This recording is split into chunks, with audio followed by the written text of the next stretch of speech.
The Boston Red Sox hit the field looking to get back on top of the American League East.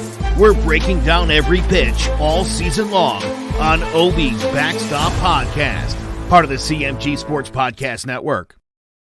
Vamos a mandarle un saludo a Speaking Ria Podcast. Un saludo para Speaking Ria. M. García te la tira, pana. No estoy apodado por Ria. Yo como quiera le meto. Sigo improvisando en esto, pana. No creo en falta de respeto. Yo me fui, pero vuelvo para atrás. Yo sigo improvisando y te la tiro por detrás. Como a 100 millas. Tú sabes, mi chamaco, no me digas que me voy a poner pesado. Como se puso tu día, oíste. Improvisando de veras. Si tú quieres un podcast, mira Speaking Ria de veras.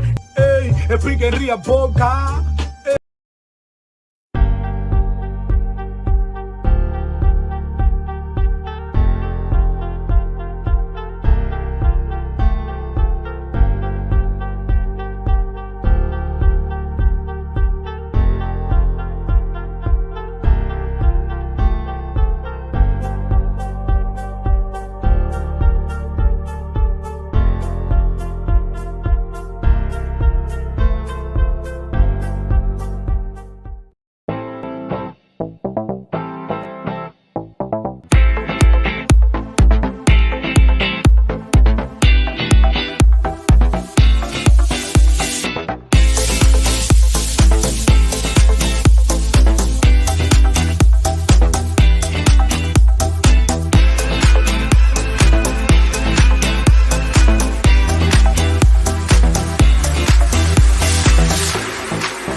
From Speaking It Real.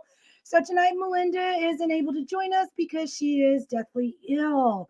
So let's wish her good vibes, send her some good vibes. Today I do have my co-host on backup, Liz Felton. Hey Liz, hi guys, how are you? I'm good, thank you. How are you? Thanks for doing it. Oh, are you excited about today's guest? Hi, Catherine. Yes.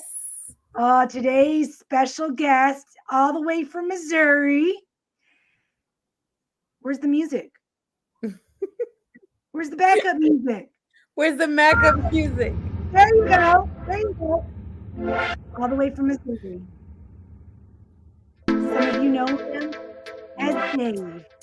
So we know him as Dirty Dave. What's up, ladies? Hey, Dave. How are you? I'm pretty good. How you doing? Oh, I'm fantastic. I mean, what could go wrong? I mean, talking with women, disputing women and guy views. I mean, it's perfect. Perfect. Just just the cherry on the topping. Dirty Dave. Yes. Hey, Liz. So, well, let's get our show started today. Like you said, men's view, women's views. So let's talk a little bit about how women see themselves and how men really see us. I mean, I think that's a big thing. Us as women, we see ourselves as having to be, a size 2 and, big booty, big boobs, fully makeup and, and men. Well, how do you guys see us? What are we seeing wrong? Well, what are we overthinking? I would say, all right, so I got some older girls that, had taken advantage of, dating apps and stuff because they have a career and they really don't have time. And I guess the biggest part of the relationship piece is the interaction. And in the first 5 minutes of a conversation, when you're face to face with somebody, you're going to know right away whether you got kind of a connection or there's no connection. And I see one of the biggest tragedies, with all these dating apps and stuff is, they've got the questionnaires and they know everything about the person before they even talk to them, and they pre-qualify or kick them to the curb, from some answer on a stupid questionnaire. I think if you really want to be successful and find the right person, then you've got to get in the right environment that you want to find somebody and, pursue somebody with the same interests that you do. So, I agree with you. Yeah. What do you think about meeting people at clubs? Well, I mean, clubs were designed for booty calls. But I feel like that about online dating as well. That's all it is just hookups. Absolutely. I mean, if you look at the, and I've been so far removed. I've been married 25 plus years. So, when we were going through the ranks and I was coming through college, I didn't have a cell phone in college. I didn't have a laptop in college. There was no social media in college. So for you to actually connect with somebody, it would be other friends communicating with other friends, hooking you up, or, somebody, even your parents of a parent's friend, or, somebody in your same age group that they thought might be a good fit, they would send your way. I got in a serious relationship in 2005, and I got married, and I was married until 2019. So going from 2005 to 2019, the different styles of dating and everything, it was like a whole different world. Even now, online dating is just basically hooking up. It's just trying to hook up. It's nothing solid, nothing worth really getting to know anybody. It's just it's hookups. That's it. Well, and as far as, the cliche of, a woman's got to have a perfect physique and a, zero waist and a big natural chest. And none of that matters. If you find the right person, you'll look past all that, and the, the personality, and I guess the security, knowing that they would be in your corner in a bad situation, outranks that. But I will tell you that to be successful, you do have to have a sexual connection. You do have to have a bond. You do want to have a willingness to.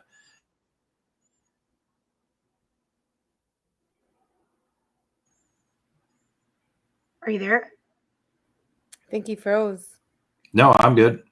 Okay, here's the last part. Just that the intimacy part of it, you have to explore each other, and it has to be a special bond, and that comes with, it's not leave it to Beaver. In 25 years, it hasn't been perfect, and if you was to ask her, being my wife, she would tell you that I am probably the worst and probably the farthest from perfect, and she's had to put up a lot. So but it's great. Every day is a different challenge, and we have a really good life together. That's beautiful. That's good. Very. So what would your advice be to, okay, wait, no, I have a scenario. So what's more attractive? Is it more attractive to have a size 6 with a banging body, but is a total dipshit, or a 300-pound woman who has the best personality you have the best time with? Which woman would you go with? Would you be more attractive to the personality or to the body? Well, it's different stages of life, right? My perspective of a woman at 20 and 25 was different than 30, than 40. And now that I have a daughter that's 30, I certainly don't look at younger women as some people would in the past, to say, wow, she's really attractive, or wow, she's really got a great body, because that's like what some people would talk about my daughter and get them socked in the face. So, and again, I wouldn't get hung up on the 300 pounds. I wouldn't get hung up on any of that stuff. It's just, you have to find the right person. It's not that you can find somebody. If you go in a mindset where you settle and you say, man, I really like half the things that, he's about, and I'll change the other half, that never happens. That doesn't work. Yeah. And that's vice versa. If I wanted to change you guys and make you say that what I wanted you to say, it's not going to work. Right. So, you can't look at somebody and they can't check every single box out of 100. There's got to be compromises on something that, that you look past, or you just accept it for what they are. So how is it now? You mentioned your 35-year-old daughter. 30. How? Oh, yeah, she's not 35. She's 30. Less than 35. Now I'm getting a phone call. 30-year-old daughter, what's the best advice you've given her so far? Well, that, it's not a race. It's not, there's not like, if you don't get a boyfriend by 31, or if you're not married by 31, that, it's over. And it'll happen in its own time, and there'll be no, explanation to it. I went from a college bachelor to, a stepdad in a short period of time. If you'd have told me in college that I would do something like that, I would have thought that you were crazy. So, I was finding the right person and connecting in that right level. And I've told her to, quit the dating apps. And, to answer your question earlier, when you want to find the right person, if you want a guy that, is a church going, wholesome, good guy, you're probably not going to find him at a bar. Right. And now that you said that, Edibles and drink beer shots, that's probably, you don't want to go to the library, so you're going to get whatever that environment has to offer. But So what about when I went through my divorce in Texas, and I went to go talk to somebody at the battered women's shelter, and she said that the worst place to meet a guy was at church, just because a lot of predators are out there looking for vulnerable women that have gone through. So what's your opinion on that? that's bullshit, I guess, would be my, anybody can say, dude, there's predators. If you think there's people Everywhere. online that represent what they are, you have totally lost your mind. There's predators at the grocery store, movies, so what I will say is certainly not every single person that goes to church and that is a Christian is a perfect person. Or because I watched, the mystery murder shows, and they always show a guy that has church related ties. BKT was a deacon in the church in Wichita, Kansas, and he's one of the biggest serial killers of all time. So if your intention is to use the church to do that, then it's, but I would certainly not throw everybody that goes to church in that bucket, because that's not the case. Okay, so Speaking It Real says you can meet anyone anywhere. It all depends on the connection. So if I'm attracted to the serial killer, then good, right? Well, just as long as you're not in his profile, I think it'd be all right. That's what you have to look at. And Catherine says there are so many predators online. It's crazy. I could just imagine. Yeah, they're covering up.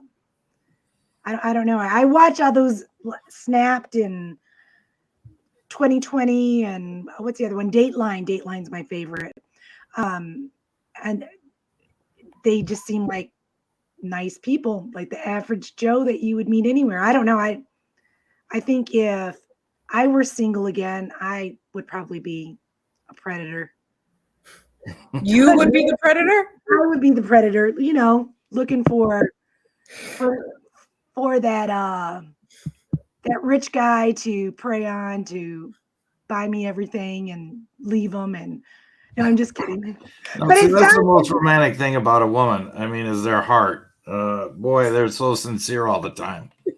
And unfortunately, you do have that scenario too, that there is a lot of women that are very in that same mindset that, they're going to take advantage and they will settle. They don't care if his, nose is 7 inches long and he's, they don't care. He's got the money, he's got the car, he might have a boat, but the biggest thing is, I think, as a total is everybody settles probably prematurely than they have to. And then you find yourself in a bad situation that gets in a worse situation, then it just gets into a situation that you just can't get out of. I agree with you completely. Like I see that a lot too. I see that a lot in. Oops, sorry, and I'm sorry for interrupting. No, you go ahead. Go ahead. No, I see that. I do see that, especially we feel that at a certain age we have to accomplish X, Y, Z, and if we're not there, then we're not amongst our peers. Double But work. For what? See, I shouldn't have said 7-inch nose because now everybody's excited and wants to meet the guy. What the fuck? Come on, dude. Man, he can double duty. I mean, come on, man. Jeez. All right, 7-inch nose, 1-inch dick. All right, now he's not so cute anymore, right? We're gonna No, can't do nothing. have to level it off.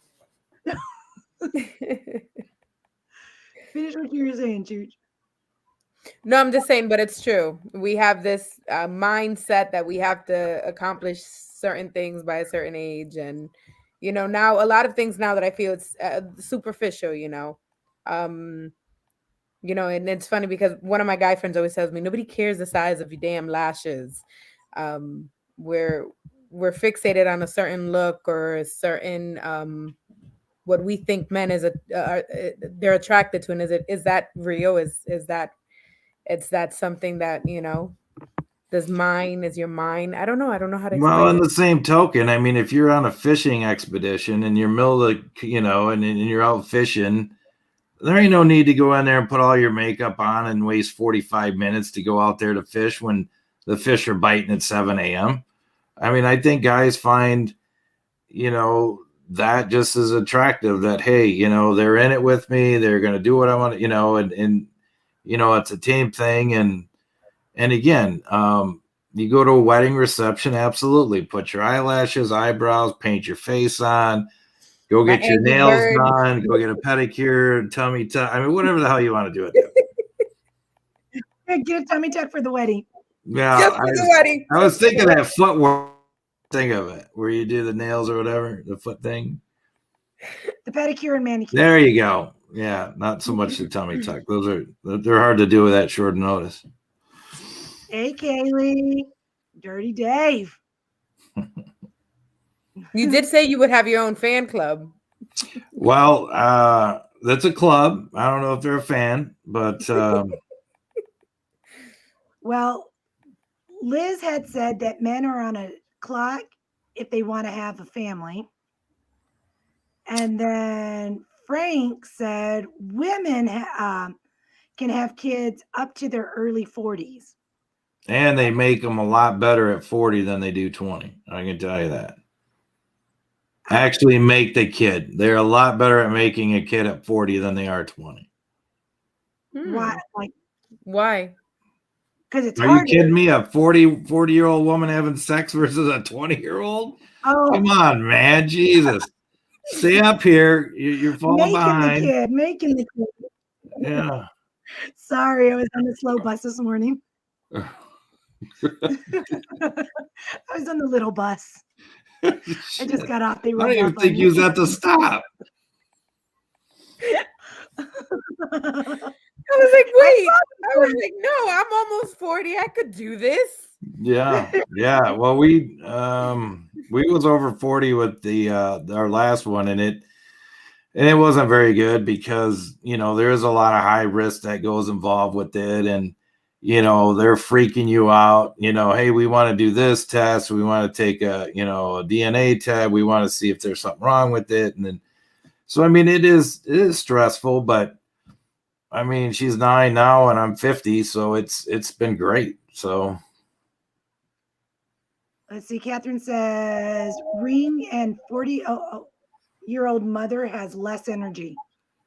I have to agree because I had Ariana when I turned 41. Well, and my wife works full time. So, you throw that on top of it where I work full time.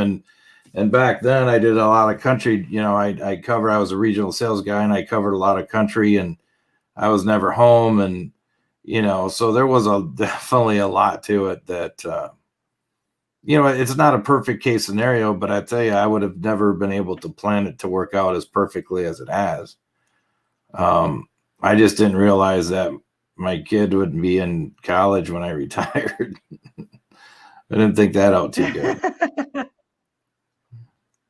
Oh, man. I know. That's what I think about. I mean, here my oldest is 20. I'm 50. And my youngest is 11. So by the time I retire, yeah, she's going to be able to go to the club. Yeah. Yeah. So it's all been what my perspective is. I mean, you tell me what's wrong with the dudes. And I can tell you yay or nay. I think after a certain age, there's still a lot of the ones that are living in the past that never got the young girls, or that are going through the midlife crisis, and they that want to age feel, gracefully. yep, and they see, let's just say, a 40-year-old guy is looking for somebody that's still in their 20s.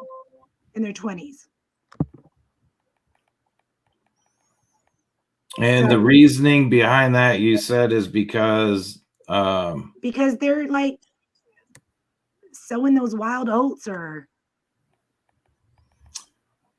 I don't know, they're like, I'm trying to maybe think they of settled. I anybody don't that know. I know that's my age that is dating a 20. I don't know of one person that is dating. I mean, I do have a really good friend that maybe she might be 6 years younger, but 44 and 50 is not that big It's of a not. gap. Yeah, it's not that big of a deal. No. So I guess I never had that drive or attraction to want younger women being older. So I can't relate to it. I never had anybody come up and say, "Hey man, this is why I'd like 20-year-old." I mean, it doesn't make sense. Especially having children at that age. I understand what you're saying. Yeah. Right. Yeah. And same. I mean, I'm dating now, and yes, I do tend to attract younger guys.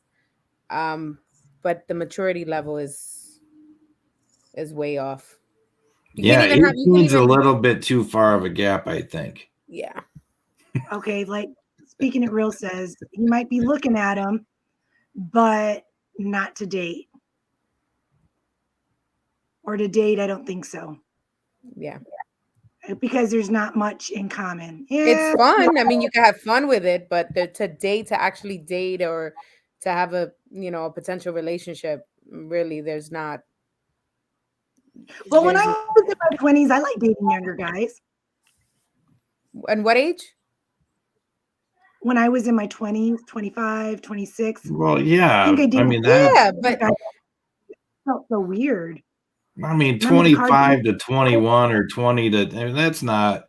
You got to no. be at least 10 plus years gap to be a weirdo or in a different bucket. I mean, I Um, have had guys 21 like a 21-year-old trying to. I'm like, man, I could be your mother. Get out of my face. Plus, he's gonna have a drinking problem for a while. I know, right? You can't take me for a drink. We're gonna go Chuck E. Cheese. Yeah, right. Give you quarters. No, sir. No, sir. Mm-mm. Yeah. And then think about it. For example, I have my own place. I have my own car. I don't need anything from anybody. That's a free ride for a young dude. Yeah, and I've always heard, I guess if I did hear of younger women that were going out with older guys, they would throw that bullshit. Oh, his maturity level's better. He doesn't act like a kid. All right, first of all, at 20 years old, you're both kids and you're going to act like a kid. I mean, why you want to act like a grandma when you're 20 to go get some old dude that's 40, that when you're 40, he's 60 and he ain't going to get a boner? I mean, you got to think ahead of what's going to possibly be, I mean, you got to use your brain a little bit. How mature is he now? Push him in his chair. I mean, I don't know. So I know also, like, let's little off topic, but like men and women in the workplace. How would you say, what do you think is the biggest difference pay-wise for men and women now compared to, let's say, 20 years ago? No, it's still 2 to 1. I mean, men make twice as much. Maybe not so much in the medical field, something that's a lot more structured and, But in my particular field, it's minimum 2 to 1, where men are paid more. I don't have an explanation for it. I mean, I don't really dwell on it too much. I mean, I use my money to give to her anyway and the kids, so it's not like I have any more than she has. In fact, I probably have less. But my whole position on anything in a workplace, doing any position, and that goes from president down to a dock worker down to somebody at McDonald's. I mean, the qualified person, and it doesn't mean that the guy's going to have a bachelor's degree or MBA, but his qualifications are better than hers, or if she's better than him, she gets the job. I mean, it shouldn't be on gender. It shouldn't be on race. It shouldn't be on sex. Like I said, I'm 50. If I was to put out some applications for employment, people can say they aren't going to be racist about my age discrimination, but they're going to be racist about my age discrimination. And I've got probably 30 things that I could show you in the last 8 months that I've, looked at or whatever. And, it's came back that way. So that's sad. Yeah, I figured next time I'm not, on a resume, I'm not even going to put what year I graduated high school, college. I'm going to be age free. How about that? Oh, I like that. Like gender neutral. So you're going to be age neutral. Age neutral. Which, right. Yeah, it makes sense if you have the qualifications. Yeah. Yeah. Exactly, because then they hire some bonehead that doesn't know a damn thing, and big corporations will hire somebody cheaper, but you get what you. I mean, sales is all about generating revenue, right? So you get somebody that's in it for 20 years that already has a book of business that can instantly generate revenue versus somebody you have to train. A lot of people do not. They think that they want to go on the road and work and cover 5 states and stay in hotels and eat fancy dinners every night. Guess what? It's not as luxurious as it's played out to be. Now, when you first start at it, it's fantastic. You get to fly to warm climates in the middle of wintertime. You get, it's steak dinners every night. It's, it's fantastic. But as you get older and mature and have a family, like I said, it's it gets pretty tough to do a family birthday dinner from a hotel room by yourself. True. That's so true. Yeah, I think it would get kind of lonely. I don't think I would be able to go on the road. Mm-mm. I dream about going on the road, but I don't think I could actually do it. I would miss my family too much.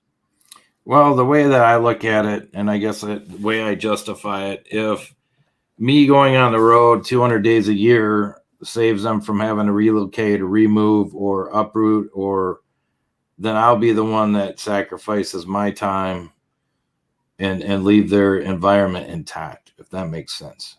Yeah. So it does. Any questions, Liz? No, that sounds that is interesting. How about let me ask you this, ladies. This is the first time in history we've had a female vice president. What is y'all's grade? What do you grade her? The vice president? Yeah. First female. Come. I think as a Latina, it's great to see. It's great to see a brown skin representing our country. I don't know. I wish. You don't know much about her. She just hides. I feel like she hides a lot behind. I don't know anything about her. Well, she sure talked a lot tougher during all the debates. Correct. And this is what I'm going to do. Boy, look at me. I'm badass. I'm hardcore.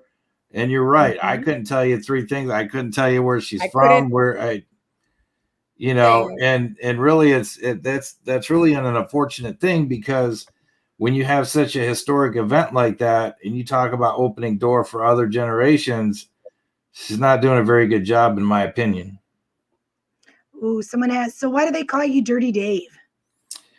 Well, that probably would go back to some college stuff, and I've had some opportunity in the past maybe to do a little bit of stand up, and I guess I'd make Andrew Dice Clay look like a church girl, and so it's kind of stuck.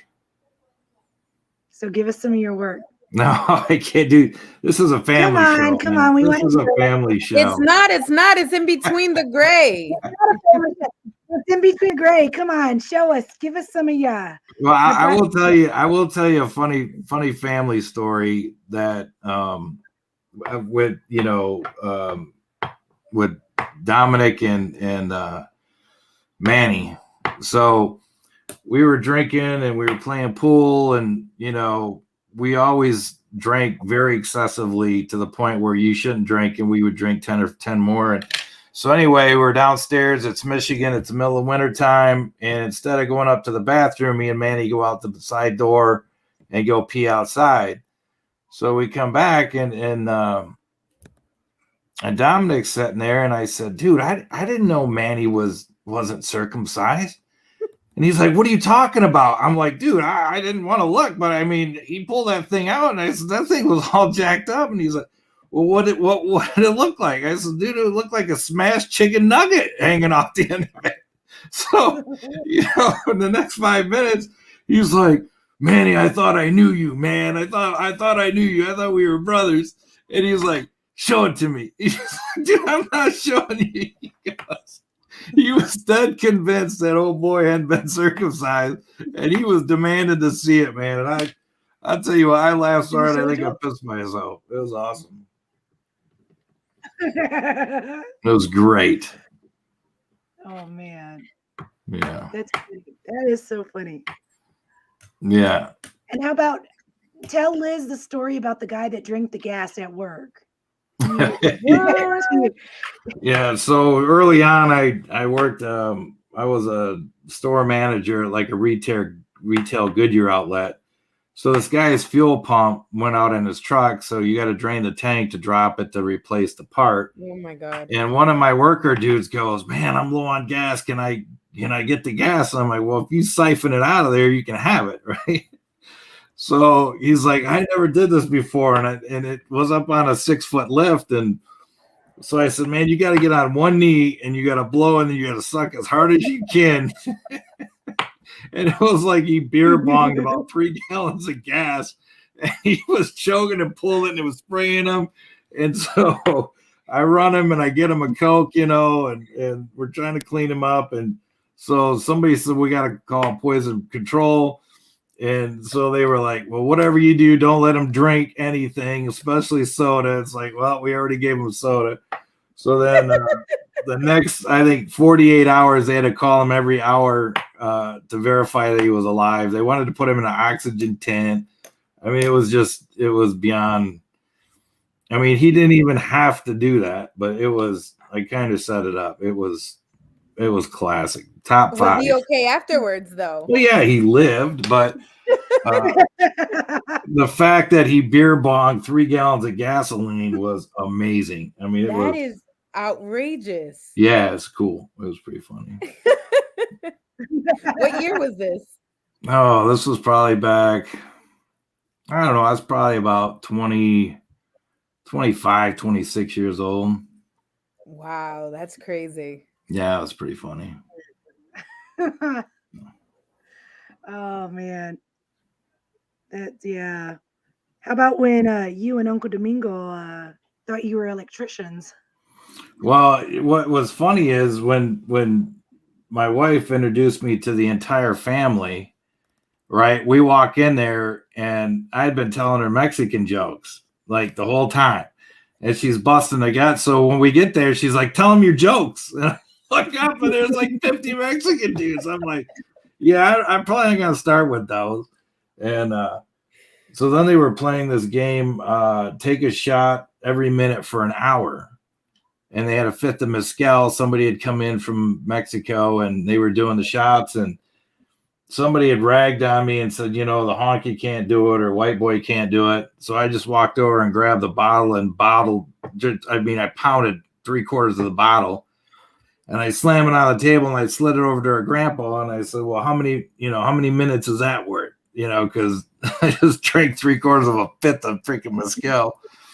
And then 45 minutes later, ruckus and fights, and it was a mess. Oh, classic, right? And they said, "Hey, man, he was awesome. Bring him back." And we've been together ever since. Oh, that sounds like a good first time meeting someone. Well, not so much for them, but for me, it was amazing. It was a great time. I mean, it was funny. It was good. Yeah, the family, both sides, very big drinkers. Lots of fun. It's always a party. Always a party when everyone's around. And how about, but you didn't tell us when you and Uncle Domingo thought you guys were electricians. I'm trying to think exactly which one you're talking about. When you guys lived in Mayville and you guys were debating on who was going to touch the electrical box, and you were fixing the chandelier and the chandelier ended up falling. Yeah. So what I did is I put up I think it was a 4-tier chandelier that weighed probably, I don't know, 200 pounds. And I left the standard plastic box and I didn't brace it and I didn't put in a metal box. And so I get it all done, everything swept, put away. I turn the light on and it ripped right out of the ceiling and shattered into about 4,000 pieces. So we boxed it up and I took it back for warranty. Hey, this thing was broke when I went to put it up, and this was horrible tragedy. Yeah. Yeah. So Liz, do you have any questions for Dave? No, I don't know any other. No, I can't think of anything on the spot. Well, okay, so you're white. So how is it being? That's a fit. I have feelings. Just because I don't have any color doesn't mean I don't have feelings. Okay, so how is it being in an interracial marriage? Or it's fantastic. It's I mean, it's definitely it's not as big a deal.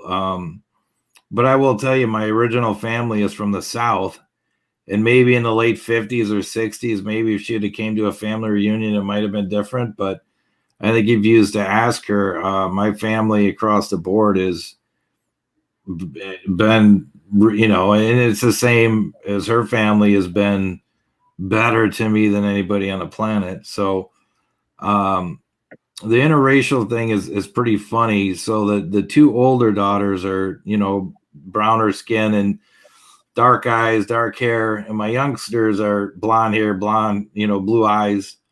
And I think my son he was 6, and he told somebody at school, I think his 2nd grade, that he was Mexican, and they said, "No, you're not. We know what they look like. You are not." So he's like, "What do I do?" I said, "Well, what does it matter? I mean, it's not worth debating, It's not. We have the same issue because my uncle Anna's dad was red hair, green eyes, and freckles, looked like an Irishman. And then my mother married a Dominican, and then my other uncle married a Cuban. So when you put all first 3, the first cousins together from all the siblings, we none of us look alike. Yeah. I'm the last one. Yeah, and I think we, like, my brothers and I are more, we're darker, so we look more Dominican, more Caribbean. Well, and the oldest is identical twin of they are identical twins. It's really eerie, and the youngster doesn't even look like it's hers. So I tried talking the youngster into yelling "stranger danger" at Walmart just to see what would happen, and because there ain't no way they would have believed that was her daughter. So I would have played up on it, but that's the nice thing when you mix rice and beans, you don't know what you're getting. But exactly, it's a nice combo. Yeah, obviously I didn't get the suntan part of it. I'm red to white, but they do tan, so that's a benefit.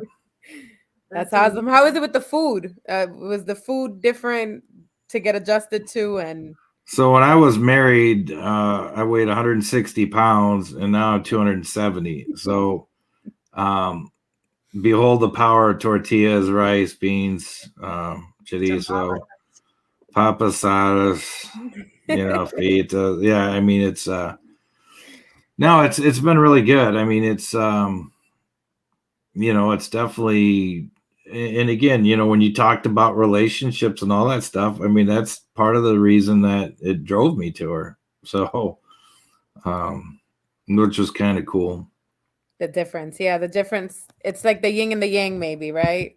Right. But the really awkward thing about, so I was a bartender and her best friend was the manager of the bar, and she actually hired me. And she had said, hey, do you want to go out with my friend? And I said, well, yeah, but I want to see a picture of her, to be fair. And so she pulled out a picture of her kid, which was 2. And when I saw the kid, that I don't know, I can't explain, when people talk about fate, when people talk about, I mean, to this day, I can't explain it, but it was an instant from there on. I mean, we never were apart. So she's always been my kid since that day. And I mean, it's just been a great ride. So that could kind of come into play. So do you believe in soulmates or people that you're destined to meet or, have a special connection with? I mean, I don't know. I would have to say it would have been, I don't know so much about a soulmate, but I think it was something positioned in I mean, I was on a very bad, destructive path. I mean, I was borderline alcoholic, out of control. Bad shit was going to happen. So the, interjection of them as a duo, really transformed my life and spun it around. Because every other weekend when we had her, we didn't go to the bar. When we didn't have her, we went to the bar and it was, party. And that's what you do. And then we realized you can turn alcohol funds into furniture and realize how much money we were spending and, kind of made the transition where we had her more and more and more and kept us out of that situation. So. That's awesome. That's awesome. Yeah. So, final thoughts of the day. What do you guys have as your final thoughts of the day for today? I guess in perspective of like finding someone or, or anything, really just be authentic to yourself and be honest with yourself. Be honest with what you're looking for. I like people to be 100% with me. And if you don't like something, just tell me. And that goes for all types of relationships. Keep it 100.